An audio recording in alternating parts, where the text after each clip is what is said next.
like to thank you all for taking the time to be part of this significant milestone, not just for the Eastern Bicol Medical Center, but for the whole province of Catanduanes.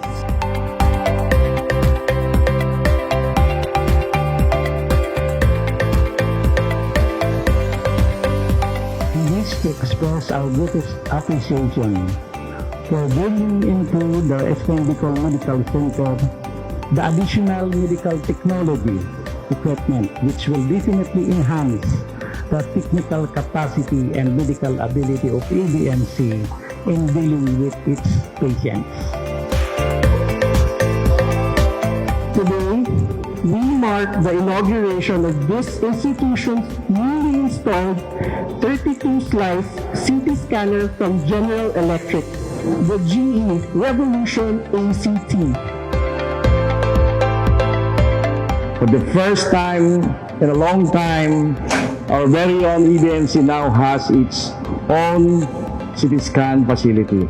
We can now finally offer advanced imaging technology in one of the biggest government-operated hospitals in the province.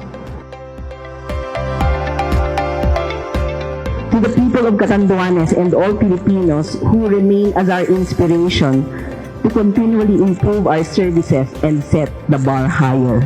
So, ulit, thank you for being here. Thank you for spending your precious time to be with us sa EBMC. Palakpakan niyo po ang mga sarili. I want to express my sincerest commendation to our EBMC personnel, especially the Radiology Department, who work tirelessly and selflessly with the Provincial Government of Catanduanes to make this day a reality. Once again, congratulations to everyone involved in making this dream a reality. Sulong Catandungan, Sulong Pilipinas.